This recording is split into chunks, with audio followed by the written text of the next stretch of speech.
Bismillahirrahmanirrahim. Assalamualaikum warahmatullahi wabarakatuh. Alhamdulillah, nahmaduhu wa nasta'inuhu wa nastaghfiruh wa na'udzu billahi min shururi anfusina wa sayyiati a'malina.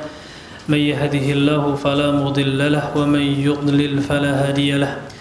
Asyhadu an la ilaha illallah wahdahu la syarika lahu wa asyhadu anna Muhammadan 'abduhu wa rasuluhu la nabiyya ba'dahu.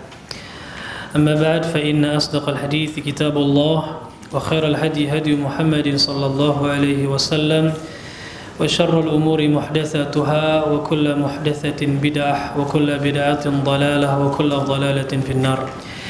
إخوتي وأحبائي rahimani wa rahimakumullah. Alhamdulillah, marilah kita bersyukur kepada Allah atas segala nikmat yang Allah berikan kepada kita. Kemudian salawat beriringkan salam selalu kita aturkan kepada junjungan kita Nabi Muhammad sallallahu alaihi wasallam beserta keluarga, sahabat dan orang-orang yang senantiasa mengikuti beliau hingga akhir zaman. Bapak-bapak sekalian, ikhwan fillah rahimani wa rahimakumullah. Kita lanjutkan kajian kitab Ad-Durarul Bahiyah yang dikarang oleh Al-Imam Syaukani rahimahullahu taala. Terakhir kita telah menyelesaikan tentang syarat-syarat sah salat, ya. Yang disebutkan oleh Imam Syaukani di sini ada berapa? Yang disebutkan oleh beliau ada 3, ya. Yang pertama adalah kata beliau membersihkan pakaian, badan dan tempat dari najis, ya. Kemudian menutup aurat, ya, kemudian menghadap ke arah kiblat, ya, atau Ka'bah. Nah, ini sudah kita jelaskan, ya, dan sudah kita jelaskan juga bahwasanya syarat yang berikutnya adalah bersuci dari hadas, ya. Itu sudah, kenapa tidak beliau sebutkan lagi, karena sudah ada penjelasannya ketika kita menjelaskan tentang Kitabut Thaharah, ya. Jadi sebagai penjelasan juga bahwasanya di antara syarat sah salat adalah suci dari hadas. Kemudian juga dukhulul waqt, ya, masuk waktu, yaitu salat pada waktunya. Jadi salat yang dikerjakan sebelum waktu tidak sah, begitu pula salat yang dikerjakan setelah waktunya tidak sah kecuali ada uzur syar'inya. Allahu a'lam. Nah, kemudian setelah beliau menjelaskan tentang masalah syarat-syarat sah salat, berikutnya beliau menjelaskan tentang kaifiyatus shalah, yaitu tata cara salat.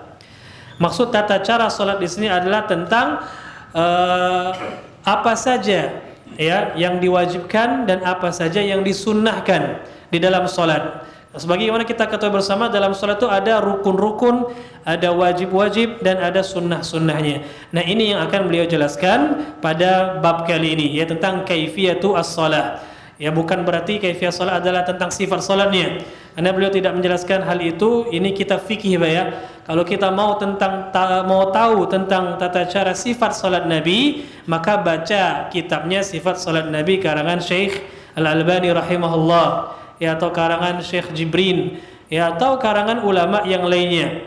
Adapun kalau dalam masalah fikih yang dipelajari adalah tentang itu, pembagian-pembagian apa-apa yang dilakukan di dalam salat, fi'il dan qaul, ya, gerakan-gerakan apa saja dan ucapan-ucapan apa saja yang diwajibkan atau yang disunnahkan di dalam salat. Ini akan dijelaskan oleh beliau. Nah, beliau mengatakan bab kaifiyatis shalah, bab tentang tata cara salat. La takunu syar'iyatan illa binniyati wa arkanuha kulluha muftaradah إلا قعود التشهد الأوسط والاستراحة ولا يجب من أذكارها إلا التكبير والفاتحة في كل ركعة ولو كان مؤتما والتشهد الأخير والتسليم وما عدا ذلك فسنن وهي الرفع في المواضع الأربعة والضم والتوجه بعد التكبيرة والتعوذ والتأمين وقراءة غير الفاتحة معها والتشهد الأوسط والأذكار الواردة في كل ركن والاستكثار من الدعاء بخير الدنيا والآخرة بما ورد وبما لم يرد. Nah, beliau mengatakan, kita mulai dari yang pertama, la takunu syar'iyatan illa binniyah. Yang pertama kata beliau bahwasanya salat itu tidak dinamakan salat yang syar'i kecuali disertai dengan niat. Ya, maka rukun yang pertama ya adalah niat. Sebagian ulama mengatakan berpendapat bahwasanya niat bukan rukun akan tetapi syarat sah. Ya, ini khilaf yang ma'ruf di antara para ulama, akan tetapi mereka sepakat niat itu wajib dan harus. Barang siapa salat tanpa niat maka salatnya batilah, tidak sah. Dalil wajibnya niat adalah sabda Rasulullah sallallahu alaihi wasallam, "Innamal a'malu binniyat." Sungguhnya amalan itu harus disertai dengan niat, ya. Jadi harus ada niat, dan ingat niat itu di dalam hati. Niat itu di dalam hati. Sepakat ulama sebagaimana dikatakan oleh Syekh Al-Albani dalam sifat salat Nabi, bahwasanya ulama sepakat niat itu adalah dalam hati, ya. Para ulama lain juga menukilkan ijma' tentang hal ini. Al-Imam An-Nawawi rahimahullah misalnya mengatakan an-niyatu hiyal qasdu wa mahalluha al-qalb, kata beliau. Niat itu tempatnya adalah di dalam hati. Ya, makna dari niat adalah al-qasdu. Kita memaksudkan menginginkan sesuatu itu namanya niat, ya, dan tempatnya adalah di dalam hati, kata Al-Imam An-Nawawi rahimahullahu taala. Nah, dan ulama mengatakan bahwasanya niat itu tidak boleh dilafazkan, ya. Melafazkan niat hukumnya bid'ah.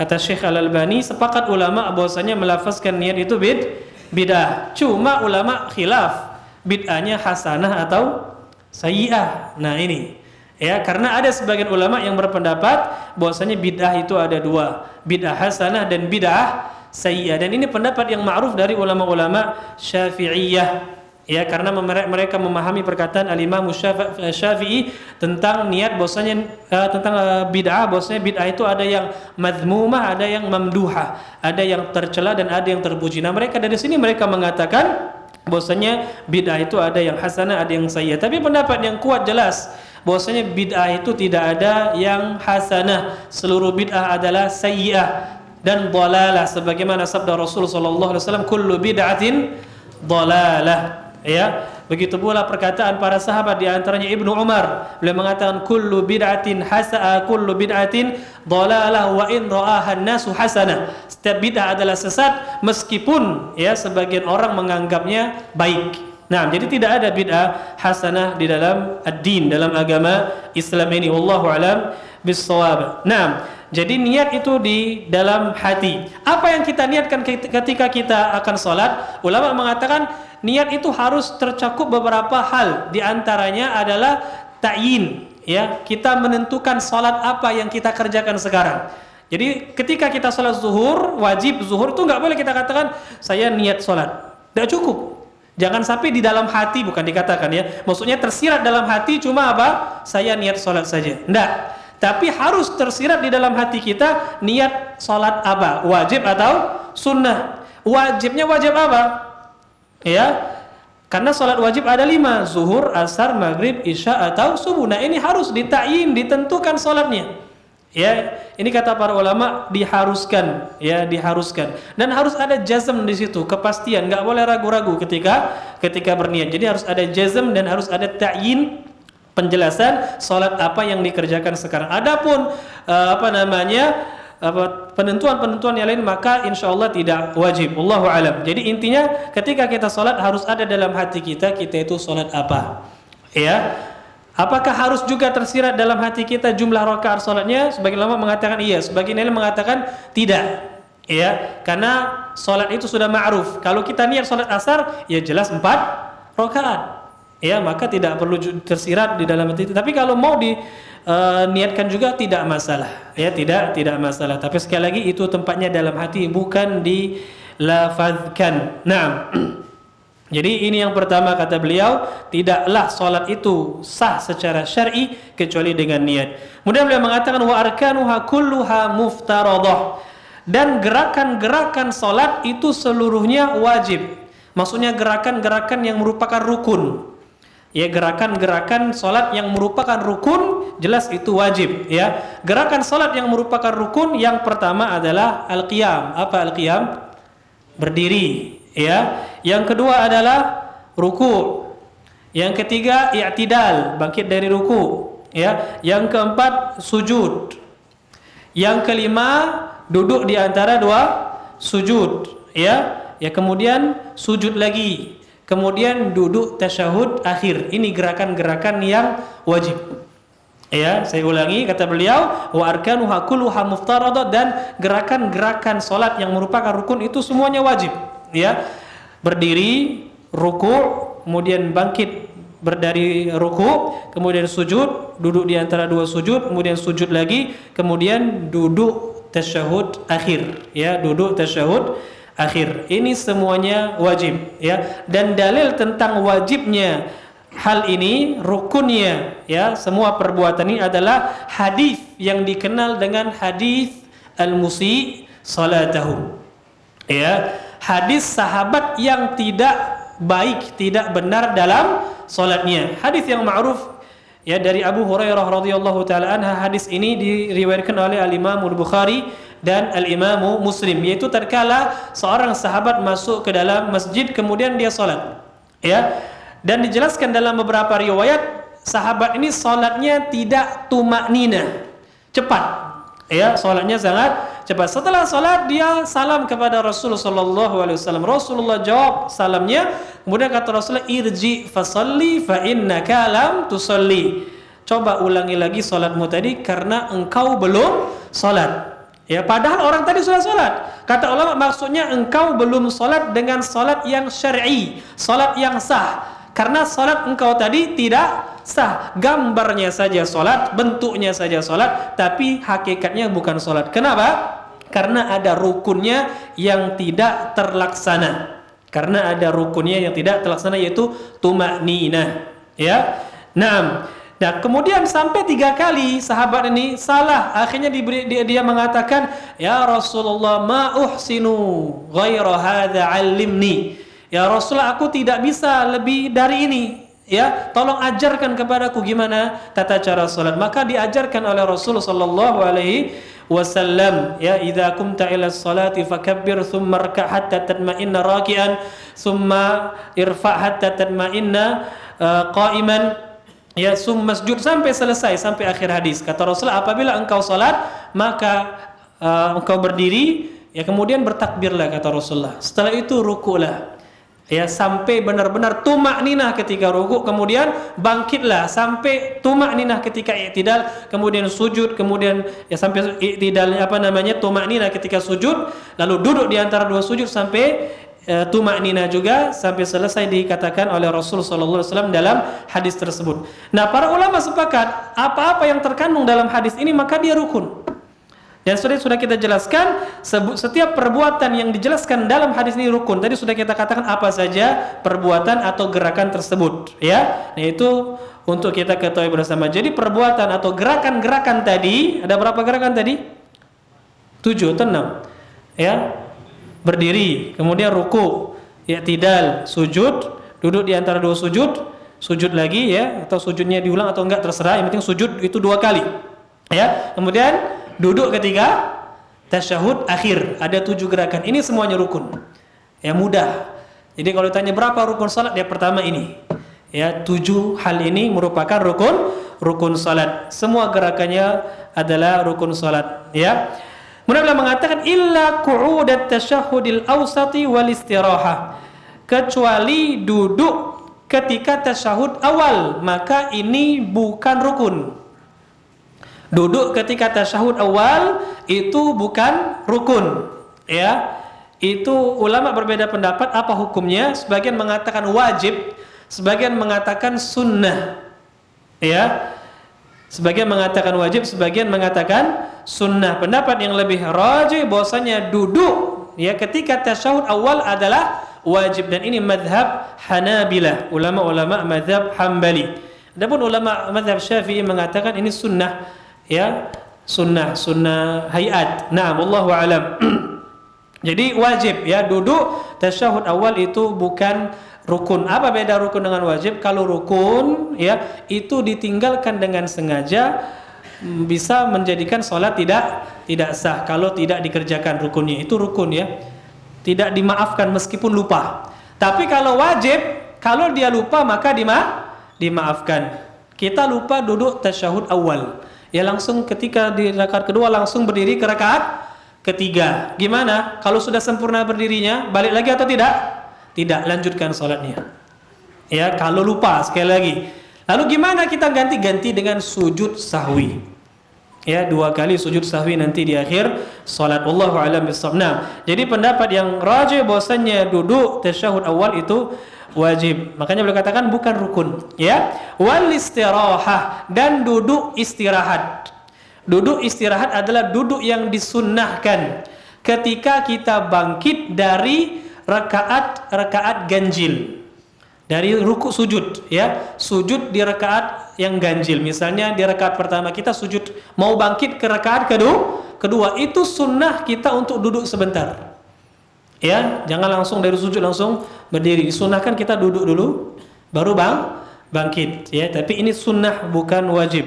Setahu saya tidak ada ulama yang berpendapat wajibnya duduk istirahah. Wallahu alam bissawab. Nah, jadi ini kata beliau, kemudian beliau mengatakan wala yajibu min adhkariha illa takbiru wal fatihatu fi kulli raq'atin walau kana mu'tamman wat tasyahhudul akhir wat taslim. Jadi yang merupakan gerakan ada 7 yang wajib, ya. Ingat baik-baik, yang gerakan ada 7 yang rukun. Nah, adapun yang merupakan ucapan, yang berupa ucapan apa saja yang wajib, yang rukun kata beliau, dan tidaklah wajib dari ucapannya, dari zikir-zikir dalam solat, kecuali kata beliau, yang rukun itu hanya yang pertama at-takbir, yaitu takbiratul ihram. Takbir yang pertama ketika kita memulai solat. Ya, takbiratul ihram ini rukun solat, jelas. Ya, takbiratul ihram, dan ucapannya adalah Allahu Akbar. Ya, Allahu Akbar. Naam, tidak boleh dengan lafaz lain. Karena ada sebagian ulama yang mengatakan boleh dengan lafaz lain seperti mazhab Hanafi. Ya, dijelaskan di dalam mazhab Hanafi bahwasanya boleh nama Allah Akbar diganti dengan yang serupa. Misalnya diganti dengan A'zam, Allahu A'zam, ya.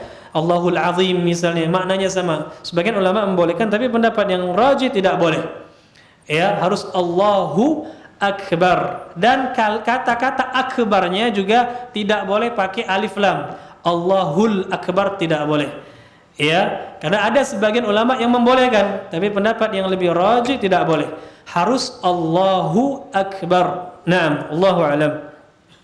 Ini yang pertama. Yang kedua, kata beliau, yang merupakan rukun qauli adalah Al-Fatihah. Al-Fatihah fi kulli rak'atin, kata beliau, di setiap rakaat. Jadi Al-Fatihah merupakan rukun salat di setiap rakaat. Ya. Adapun dalilnya, ya, takbir tadi, takbir dalilnya hadis musik salatahu juga, ya. Nah, adapun Al-Fatihah dalilnya, dalil wajibnya Al-Fatihah adalah sabda Rasul sallallahu alaihi wasallam. Beliau pernah mengatakan la salata liman lam yaqra bi Fatihatil Kitab. Tidak sah salat bagi orang yang tidak membaca Fatihatul Kitab. Ya.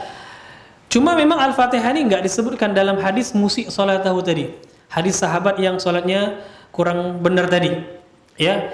Makanya sebagian ulama, itu ulama-ulama mazhab Hanafiyah, mereka berpendapat bahwasanya membaca Al-Fatihah itu tidak wajib.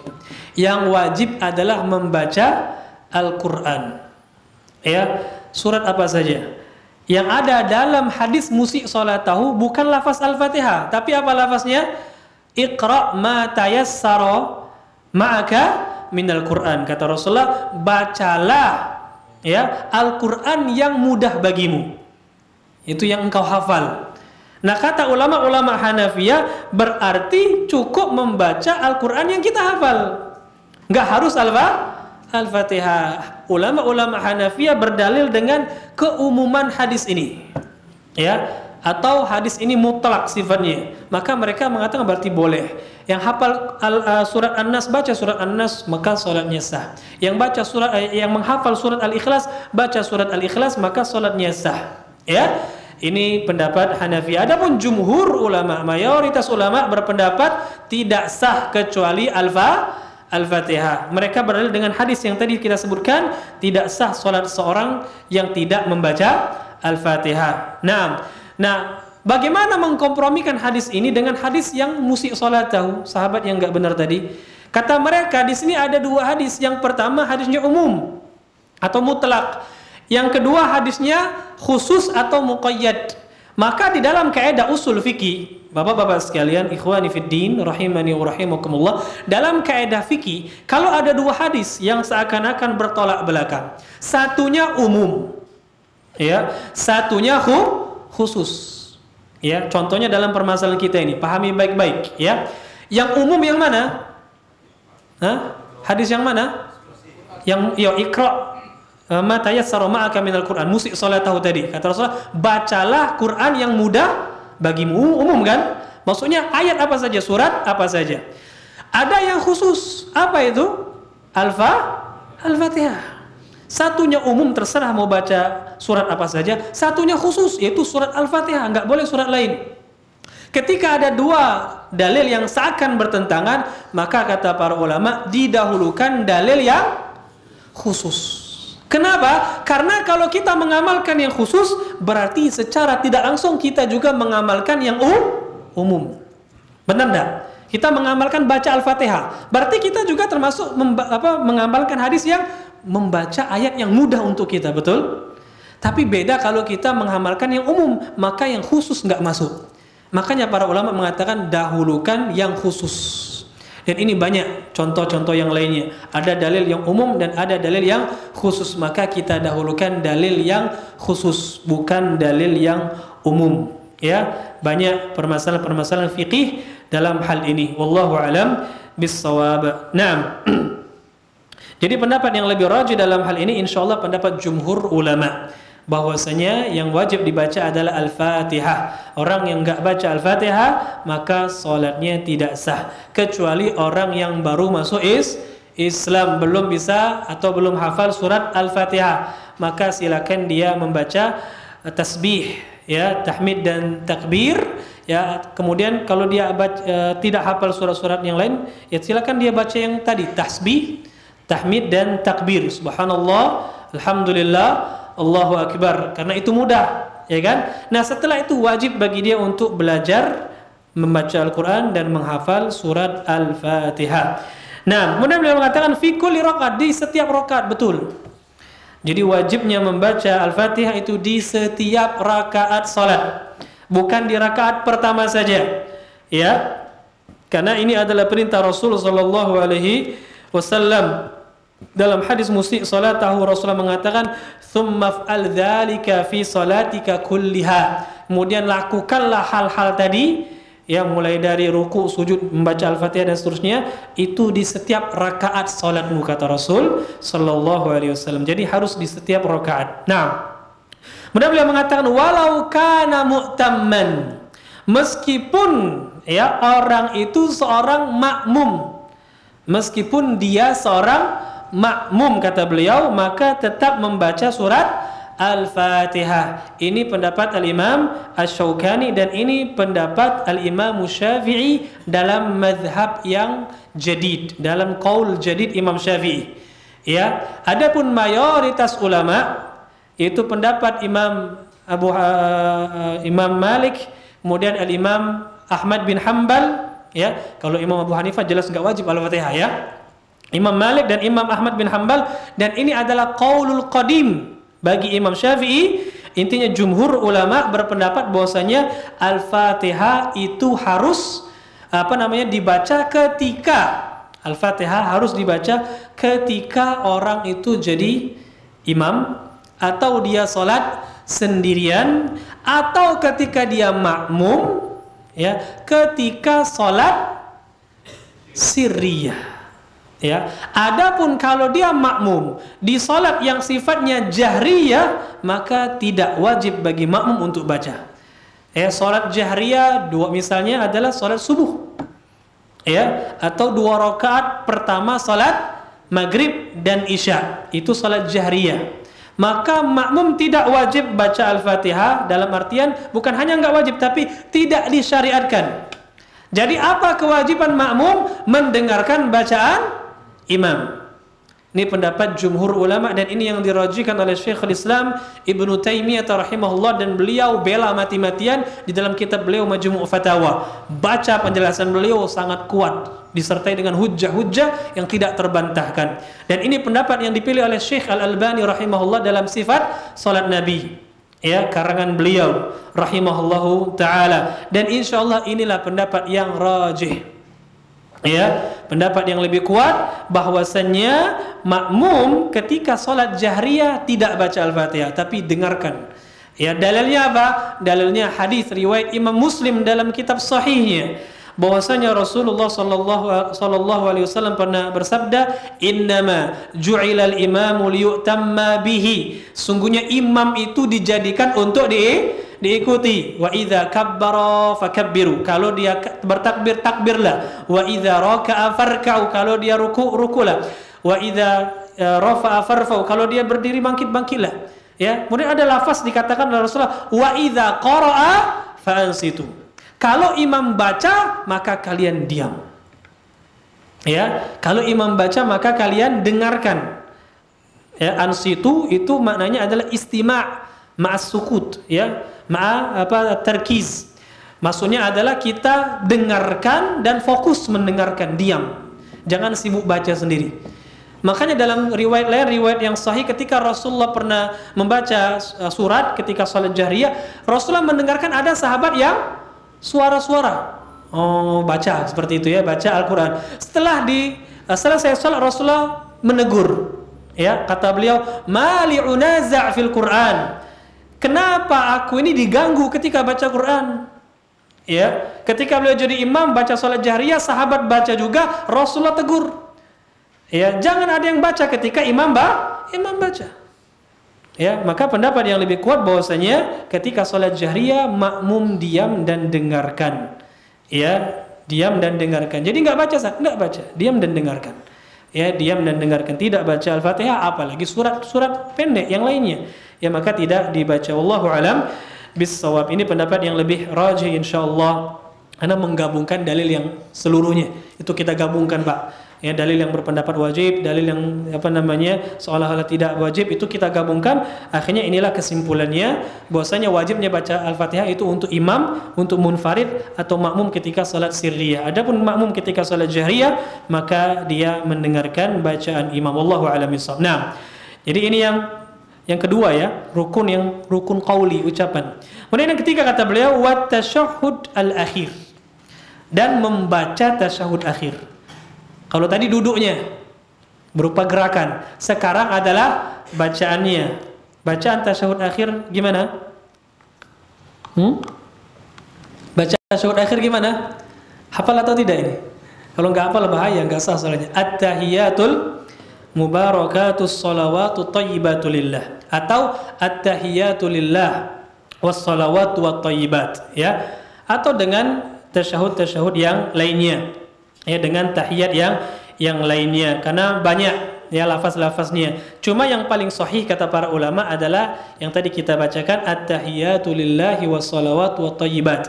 Ya, assalamu alayka ayuhan nabiyyu wa rahmatullahi wa barakatuh. Assalamu alayna wa ala ibadillahi salihin. Asyhadu an la ilaha illallah wa asyhadu anna Muhammadan abduhu wa rasuluhu. Ini adalah riwayat yang paling sahih. Kenapa? Karena diriwayatkan oleh Bukhari Muslim dari sahabat yang mulia Abdullah bin Mas'ud radhiyallahu taala an. Yang kedua adalah lafaz at-tahiyatul mubarakatus shalawatut thayyibatu lillah. Ada tambahan mubarakatnya. Ada tambahan mubarakat, ya.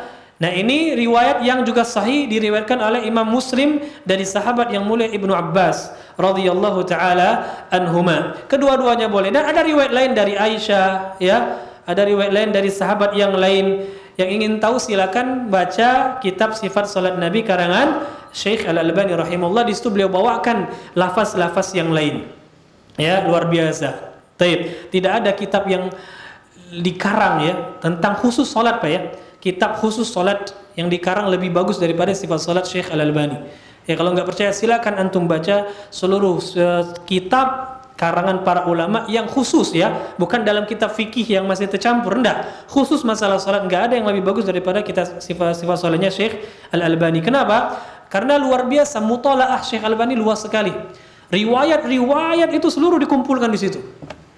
Ya, riwayat-riwayat itu seluruh dikumpulkan di situ. Dan kitab sifat salat Nabi ini ada dua, ada yang asli dan ada yang ringkasan. Kalau yang asli itu ada 3 jilid kalau nggak salah. Ya, ini Anda pernah dapatnya, Anda baca di maktabahnya kuliah Imam Syafi'i di Jember itu ada kitab aslinya. Adapun yang terjemahan itu yang ringkas itu kitab apa? Ringkasannya. Kalau mau baca kitab aslinya itu lebih luas lagi, itu akan sangat menyulitkan bagi penuntut ilmu pemula. Karena Syekh Albani banyak mentakhrij hadis ya. Kadang-kadang pembahasan dikit tapi takhrij hadisnya sangat panjang. Itu akan membuat bingung kalau baru memulai menuntut ilmu. Tapi untuk para talibul ilm yang sudah lama menuntut ilmu atau untuk para ulama, bagus sekali membaca kitab ini. Nah, yang aslinya. Allahu a'lam bissawab. Taib. Jadi banyak lafaz-lafaznya. Kalau kita cuma hafal satu, alhamdulillah, diamalkan dan dirutinkan. Kalau hafal dua, alhamdulillah kita ganti-ganti. Ya, kadang ini, kadang yang itu. Kadang tahiyat Ibnu Mas'ud, kadang tahiyat Ibnu Abbas. Nah, wallahu alam. Yang jelas tahiyat ini wajib. Ya, dalilnya adalah sabda Rasul sallallahu alaihi wasallam yang memerintahkan para sahabat untuk melakukannya. Ya. Rasulullah SAW memerintahkan para sahabat untuk melakukan hal tersebut.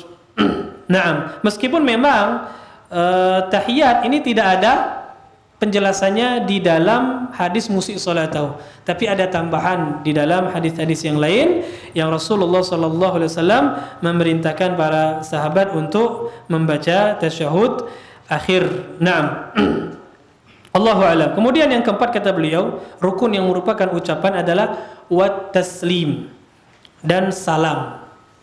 Ya, salam. Rasulullah bersabda, miftahus salati al-wudu wa tahrimuha at-takbir wa tahliluha at-taslim. Atau kama qala sallallahu alaihi wasallam.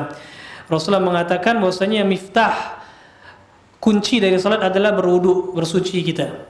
Ya. Kemudian tahrimnya, mengharamkannya adalah takbir, maksudnya yang mengharamkan kita untuk melakukan hal-hal yang membatalkan solat. Tidak boleh ngomong, tidak boleh makan, itu adalah takbir. Ketika sudah takbiratul ihram, kita nggak boleh lagi menyibukkan dengan perkara dunia, urus solat sekarang. Ya. Nah, untuk menghalalkannya, menutup solat agar kita bisa makan lagi, bisa ngomong lagi, itu dengan salam. Artinya kalau nggak salam-salam, maka solatnya nggak selesai.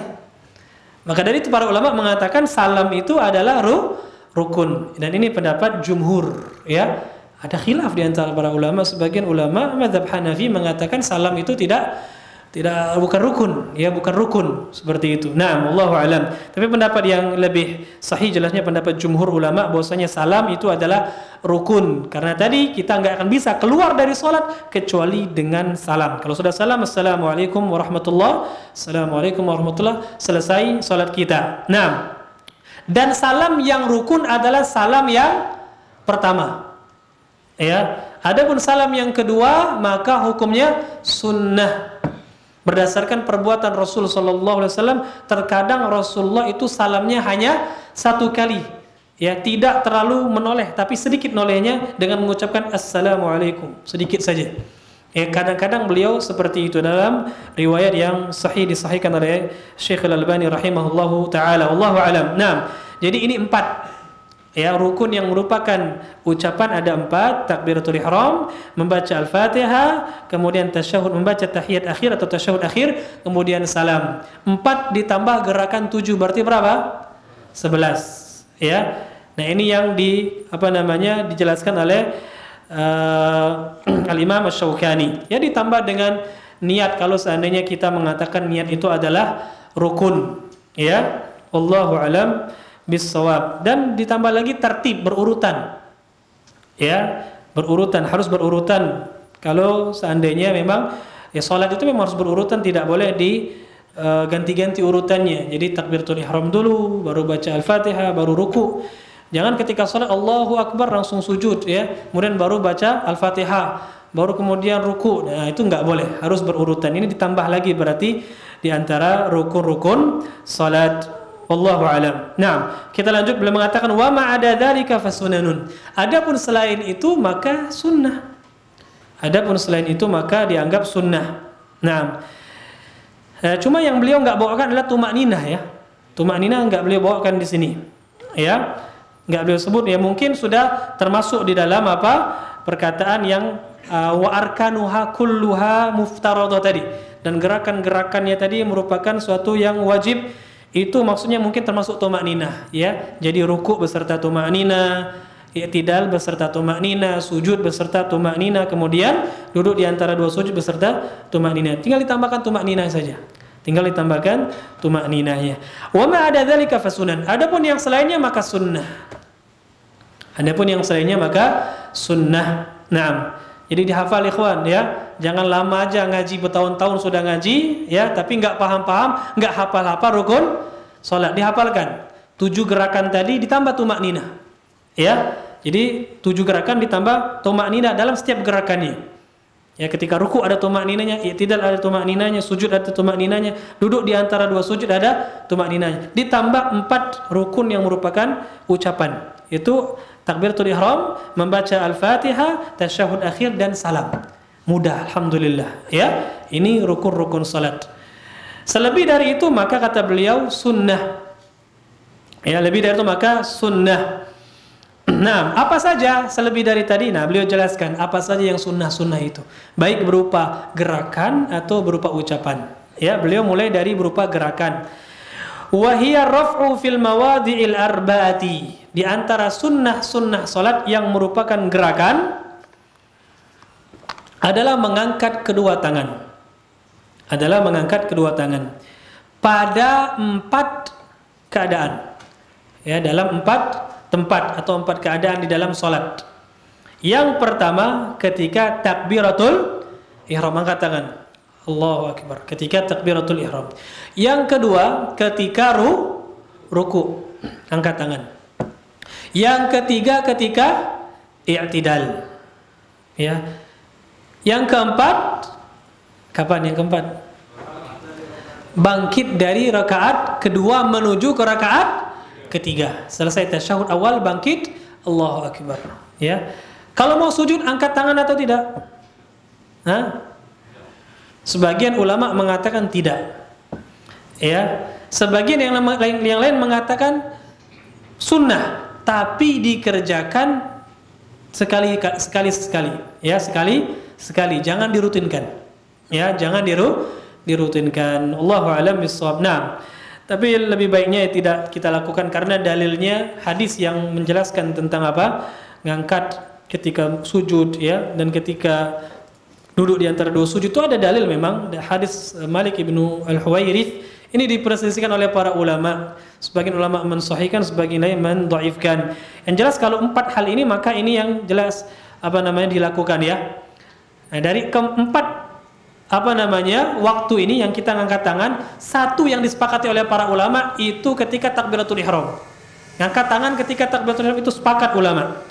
Ya, adapun ketika ruku, ketika i'tidal, bangkit dari rakaat kedua itu khilaf di antara para ulama. Tapi pendapat yang rajih ketiga-tiganya disunnahkan. Jadi jelas keempat ngangkat tangan ini pada keempat keadaan ini sunnah. Ya, angkat tangan pada 4 waktu ini adalah sunnah. Adapun cara mengangkat tangan, maka itu dijelaskan dalam hadis-hadis yang sangat banyak. Ya, dijelaskan dalam hadis-hadis yang sangat banyak. Dahulu Rasulullah kalau beliau mengangkat kedua tangan beliau, maka beliau hadapkan telapak tangan beliau ke arah kiblat. Kemudian diangkat sejajar pundak. Dalam riwayat lain diangkat sejajar daun telinga. Boleh kedua-duanya. Mau diangkat sejajar pundak boleh, atau daun telinga juga diperbolehkan. Dan beliau biasa merapatkan, bukan merenggangkan, tapi merapatkan ya. Dan sekali lagi diarahkan ke arah kiblat, bukan seperti ini. Diarahkan seperti ini. Tidak, karena sebagian orang takbir gini kan. Kemudian ada yang nyentuh telinganya. Harus disentuh telinganya, itu tidak ada. Yang penting sejajar, yang penting sejajar. Meskipun tangan tidak menyentuh daun telinga. Ya. Allahu a'lam. Itu cara mengangkat tangan ketika di dalam solat. Naam, ini sunnah hukumnya. Kemudian kata beliau di antara sunnah yang merupakan gerakan juga wadhammu. Ya, dan meletakkan tangan kanan di atas tangan kiri.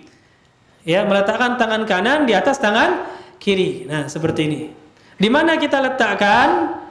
Boleh di dada, ya, boleh di dada seperti ini, boleh di bawah dikit, ya, atau boleh juga di bawah pusar, tidak masalah. Semua hal ini diperbolehkan. Ya, tidak ada dalil yang jelas yang mengharuskan, sekali lagi, yang mengharuskan tangan itu di mana? Di dada. Betul ada dalil yang menjelaskan bahwasanya Rasulullah SAW meletakkan kedua tangan beliau di dada. Tapi ini wajib enggak? Tidak wajib, jelas. Ya, naruh ini aja hukumnya sunnah, Pak. Kalau ada orang sholat, Allahu Akbar, nah gini, sah nggak sholatnya? Sah. Ya, karena bersedekap itu hukumnya sunnah, nggak wajib. Ya, dan ini mazhab Maliki. Mazhab Maliki mereka nggak bersedekap. Kalau antum lihat di ada orang-orang sholat, Allah begini, itu ada dua. Kalau dia ahlus sunnah bisa jadi dia mazhabnya Maliki. Ya, tapi kalau dia bukan ahlus sunnah maka dia orang Syiah. Ya, tapi jangan langsung antum hukum Syiah. Ya, Syiah ini siapa tahu dia mazhab Maliki, ya kan? Mereka ahlus sunnah juga, ya. Mazhab Maliki itu sekarang tersebar di Maroko, kebanyakan di Afrika Utara, ya. Maroko, Aljazair, ya, itu banyak mazhab Maliki. Ya, mereka seperti itu salatnya. Allah alam. Nah, yang jelas ini menyelisih sunnah karena Rasulullah SAW itu sholatnya bersedekap. Cuma di mana naruhnya? Boleh di dada, boleh di bawah sedikit, boleh di bawah pusar, nggak masalah. Semuanya boleh. Dalil semuanya boleh adalah ijma' sahabat, sebagaimana yang dinukilkan oleh Al-Imam Tirmidzi dalam kitab Sunannya. Ya, Imam Tirmidzi menukilkan bahwasanya kata beliau ulama salaf dari kalangan sahabat, ya, dan setelahnya itu sepakat bahwasanya hal ini hukumnya adalah wasi', luas. Jangan disempit-sempitkan. Ya, ada orang mau sholat agak bawah dikit nggak masalah. Nggak masalah, nggak harus di dada seperti ini, ya. Wallahu a'lam bissawab. Jadi ini hukumnya sunnah dan letakkan di mana saja yang mudah untuk kita. Nah, kemudian beliau mengatakan wat tawajjuhu ba'da takbirah. Sunnah berikutnya, nah ini sudah beliau beralih ke sunnah qauliyah. Ya, sunnah yang merupakan ucapan. Sunnah yang berikutnya kata beliau adalah at-tawajjuh ba'da takbirah, yaitu membaca iftitah. Doa iftitah setelah takbiratul ihram. Membaca doa iftitah setelah takbiratul ihram, ya. Dan doa iftitah itu banyak. Yang paling sahih adalah bacaan Allahumma ba'id baini wa baina khataayaya, ya. Ini yang paling sahih karena diriwayatkan oleh Bukhari dan Muslim. Mau dengan doa yang lain boleh. Ustaz, ana mau Allahu akbar kabira, silakan. Ustaz, ana mau alhamdulillahi hamdan katsira, silakan. Ustaz, saya mau wajjahtu wajhiyya lillahi alladzi fatara as-samawati, silakan. Ya, Ustaz, saya mau subhanakallahumma wa bihamdika wa tabarakasmuka wa ta'ala jadduka wa la ilaha ghairuka, silakan. Ya, semuanya boleh. Boleh dilakukan insyaallah. Nah, banyak lafaz-lafaznya, pilih yang mana kita suka. Kalau bisa dihafalkan seluruhnya lebih bagus. Kadang-kadang Allahumma ba'id, kadang-kadang Allahu akbar kabira, kadang-kadang wajjahtu wajhiya, kadang-kadang alhamdulillah hamdan katsira, dan yang lainnya. Allahu a'lam. Ini hukumnya sunnah. Doa iftitah, pendapat yang rajih hukumnya adalah sunnah, tidak wajib. Berikutnya kata beliau wat ta'awudz.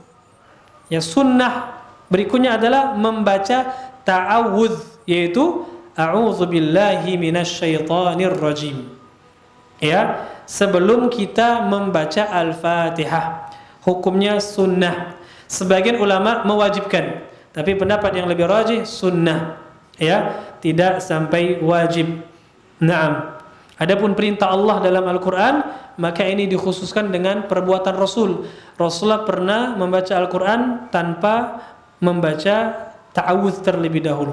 Itu ketika diturunkan kepada beliau surat Inna a'tainakal kautsar. Beliau langsung baca Bismillahirrahmanirrahim tanpa membaca ta'awudz. Ini dalil bahwasanya membaca ta'awudz itu sunnah, tidak sampai wajib. Karena kalau wajib enggak mungkin ditinggalkan oleh Rasul sallallahu alaihi wasallam. Nah, kemudian yang berikutnya kata luat ta'min, dan mengucapkan amin. Dan mengucapkan amin ketika imam selesai baca Al-Fatihah. Ini sunnah. Sebagian ulama mengatakan wajib bagi makmum ketika sholat jahriyah. Wajib bagi makmum ketika sholat jahriyah. Dalilnya apa? Sabda Rasul sallallahu alaihi wasallam, "Idza ammanal imamu fa'amminu." Apabila imam mengucapkan amin, maka hendaklah kalian mengucapkan amin. Di sini perintah, fa'aminu. Sebagian ulama mengatakan berarti wajib. Jumhur mayoritas ulama mengatakan sunnah. Kenapa? Karena tidak disebutkan dalam hadis musi salatahu, kata jumhur ulama. Allahu alam, pendapat yang lebih kuat insyaallah sunnah, ya tidak sampai wajib. Kemudian beliau mengatakan wa qira'atu ghairil Fatihati ma'ha. Sunnah selanjutnya adalah membaca surat lain selain Al-Fatihah. Sebagian kita kadang-kadang mengatakan membaca surat pendek.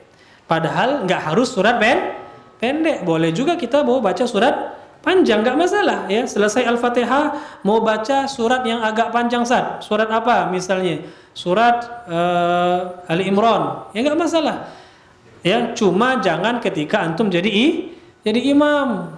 Ya, kalau jadi imam apalagi sholat maghrib jangan baca surat Ali Imran. Selesai Ali Imran jam 8. Ya, orang sudah mau isya antum baru selesai. Nah, apalagi bacanya semuanya dipanjangkan, ya, diisbahkan semuanya 6 harokat, yang panjangnya 6 harokat dibaca maksimal misalnya, ya tambah lama ya. Nah, jadi harus hikmah juga. Nah, kalau sholat malam misalnya, anak sholat malam selesai baca Al-Fatihah mau baca surat panjang, silakan. Ya, tidak masalah. Rasulullah itu sholat sampai kaki beliau bengkak-bengkak. Ya, silakan kita mau membaca surat panjang. Selesai baca Al-Fatihah, Al-Baqarah di rakaat pertama, rakaat kedua Ali Imran. Ya, salam, kemudian sholat lagi rakaat pertama An-Nisa, ya rakaat keduanya Al-Maidah, silakan, tidak masalah. Tidak masalah, ya. Tapi ketika jadi imam sholat bersama jamaah harus hikmah, ya. Yassiru, ya. Permudahlah, ya. Wala tunaffiru, jangan membuat orang lari. Hati-hati, jangan membuat orang lari, ya, dari sholat jamaah. Sholat jamaah ini sudah sulit, Pak. Ya, ikhwan mau sholat kaum muslimin mau sholat jamaah itu udah berat. Benar ya? Sebagian besar kaum muslimin di negeri kita nih sholatnya di mana? Di rumah, ya. Bahkan sebagian lain malah nggak sholat, ya kan? Nah, jangan kita perberat dengan bacaan yang terlalu panjang, kecuali memang di komunitas kita, ya. Di komunitas kita misalnya di pondok pesantren, ya sudah silakan. Yang jemaahnya hanya santri, silakan. Tapi kalau masih ada juga orang awam yang masuk di situ, ya jangan panjang-panjangkan. Ya, kenapa? Nanti dia sholat di tempat kita cuma sekali itu aja. Berikutnya ndak mau lagi, jero. Ya, berhentilah sholat di Anwar, nggak panjang, nak matilah. Ya, hati-hati. Makanya harus hikmah dalam hal-hal seperti ini. Wallahu alam. Wa tasyahudul awsat. Kemudian berikutnya kata beliau, dan tasyahud awal, membaca at-tahiyat awal. Itu juga sunnah kata beliau, tapi pendapat yang lebih rajih wajib. Ya, duduk tasyahud awal dan membaca tahiyat awal. Ya, tasyahud awal itu hukumnya wajib, bukan sunnah, sebagaimana yang sudah kita jelaskan. Kemudian mengatakan wal adhkarul waridatu fi kulli ruknin, dan di antara sunnah juga adalah zikir-zikir yang ada di setiap gerakan salat kita. Itu zikir ketika ruku, subhana rabbiyal azim, itu sunnah. Ketika i'tidal, sami Allahu liman hamida rabbana lakal hamdu milas samawati wa mil'al ardi wa mil'a ma syi'ta min syai'in ba'du, sunnah. Ketika sujud, subhana rabbiyal a'la, sunnah.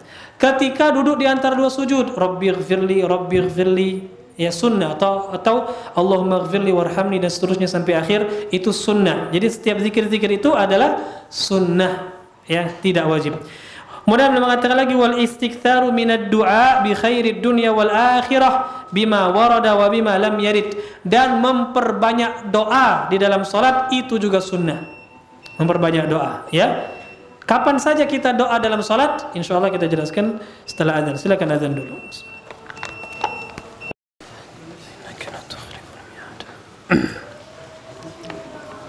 Nah, kita lanjutkan sedikit di sini.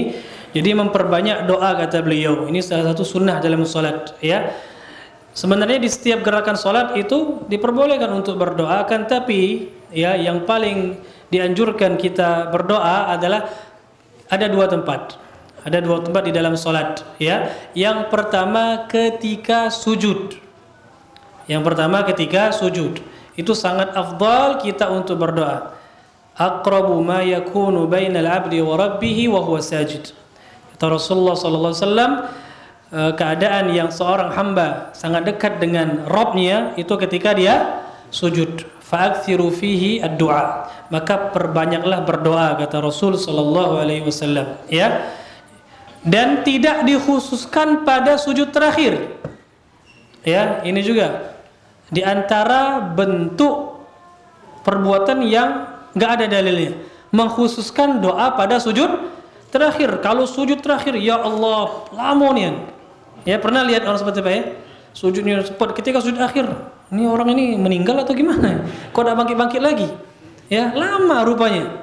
Ya, itu enggak ada dalilnya mengkhususkan seperti itu.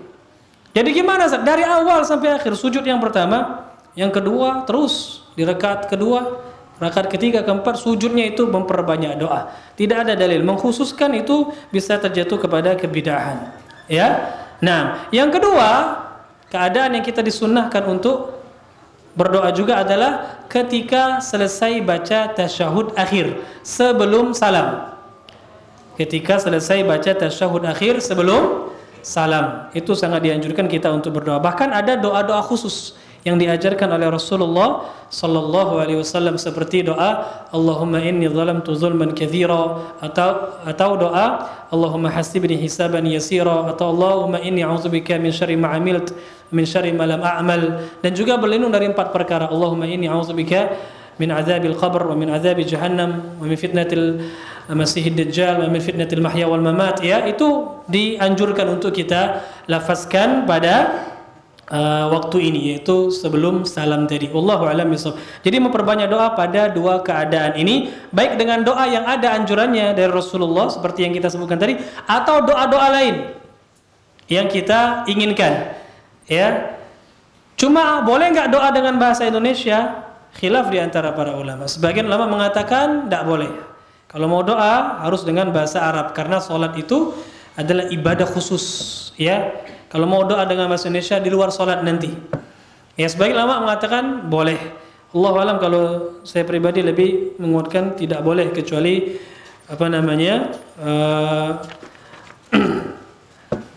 di luar sholat saja boleh membaca selain dengan bahasa Arab. Adapun dalam sholat, maka itu dengan bahasa Arab, karena itu ibadah khusus, ikhwan. Ya, ibadah khusus. Silakan belajar bahasa Arab sehingga bisa berdoa dengan bahasa Arab, atau minimal hafalkan doa-doa yang diajarkan Rasulullah dan pahami maknanya. Ya, pahami maknanya. Wallahu a'lam bishawab. Insyaallah sampai sini dulu yang bisa kita jelaskan pada pertemuan kali ini. Kita lanjutkan dengan tanya jawab. Di sini sudah ada pertanyaan. Jika di dalam salat sebelum takbir kita berbicara, di dalam hati niat salat maghrib untuk memantapkan niat karena takut salatnya hanya ikut-ikutan, apakah hal ini menyelisih syariat? Ya tidak. Ya, seperti itu tidak masalah. Ya, cuma jangan dibiasakan setiap belum takbir ngobrol. Ketika muadzin qomat ngobrol sibuk, jangan dibiasakan.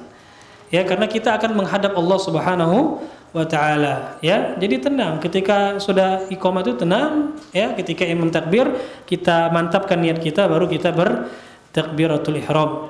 Perihal rukun salat mengenai bacaan Al-Fatihah, bagaimana jika kita mendapati imam yang gerakannya cepat hingga bacaan Al-Fatihah kita tidak sempurna atau bahkan tidak selesai?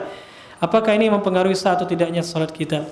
Cepat itu kita lihat, ya. Kadang-kadang bukan imam yang cepat, tapi antumnya yang terlalu lambat. Ya, antum yang terlambat. Ya, maka tidak, kalau memang masih memungkinkan, ya cuma kita yang kadang terlalu lambat bacaannya, maka tetap sah. Ya, selama memang imam itu bacaannya dia baca Al-Fatihah. Ya. Nah, jadi ini perlu dicek lagi. Kecuali benar-benar sepakat saat ini memang enggak bisa, Ustaz. Ya, seperti orang sholat tarawih 23 rakaat 7 menit. Ya jelas enggak bisa baca Al-Fatihah, baru bismillah sudah ruku. Ya, udah ruku dia. Yang jelas seperti ini enggak sah. Tapi kalau sholat zuhurnya 7 menit, 6 menit, itu masih bisa tuh maknina.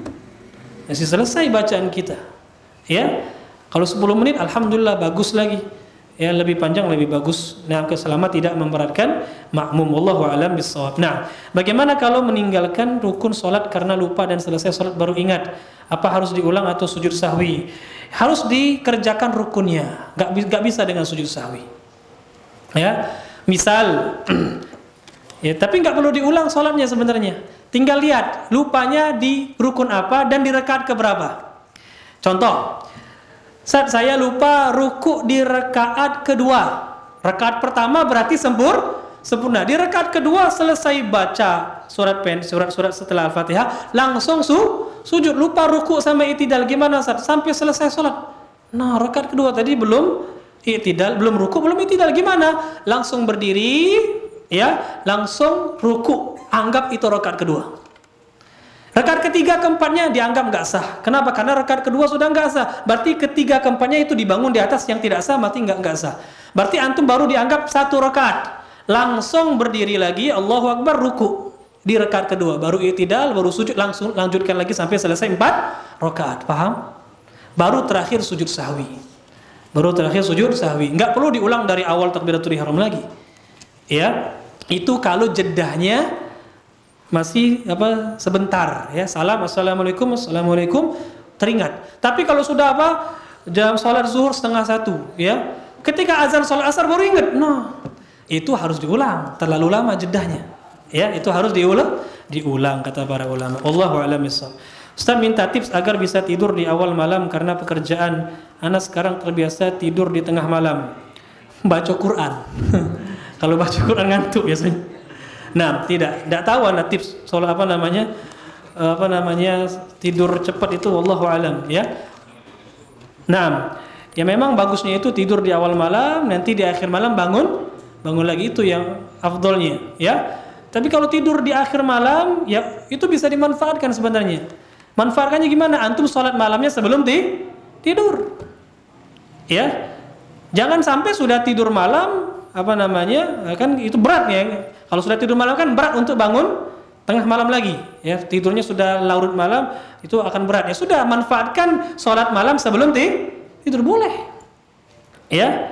Tapi masih mending, ya kan, daripada tidur cepat bangun subuh, ya, ba'da isya tidur, azan subuh baru bangun. Nah, yang ini namanya bangkai berjalan, ya. Jangan jadi orang seperti itu, ikhwan. Tayyib, diaturlah waktu itu, ya. Jangan tidur seperti bangkai. Nah, jadi tidur awal malam, bangun akhir malam, sepertiga terakhir. Tidur jam 9 atau setengah 9, jam 3 atau setengah 4, ya, bangun. Atau ya minimal bisa sholat malam lah. Ustaz nggak bisa, setengah 5 baru bangun. Sudah setengah 5 sholat, ya, tahajud.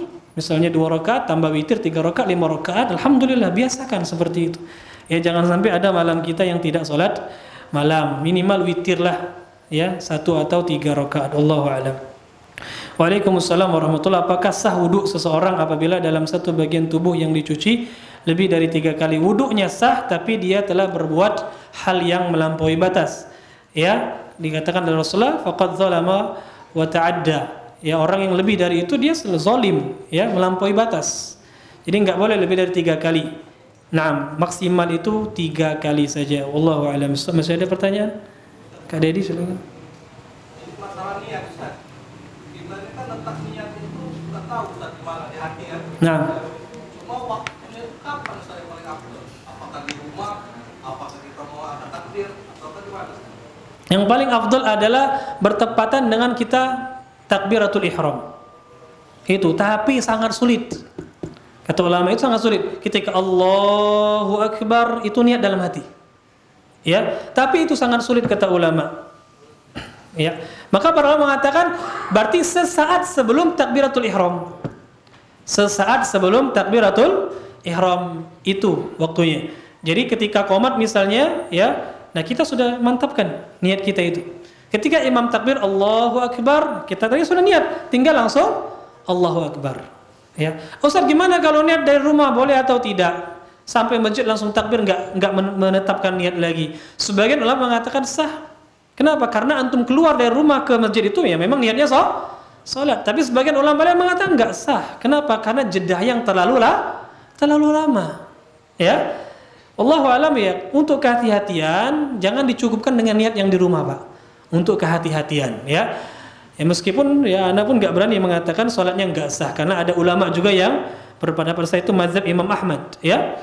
Tapi sekali lagi untuk kehati-hatian dimantapkan lagi niatnya sebelum takbiratul ihram. Wallahu a'lam bissawab. Nah, Pak Anto silakan. Bangkit dari rakaat yang dari rakaat pertama menunggu rakaat kedua, kemudian dilakukan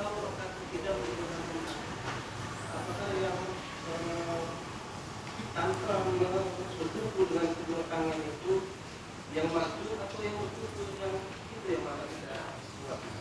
Allahu a'lam, kalau ana pribadi berpendapat ini termasuk khilaf tanawu'.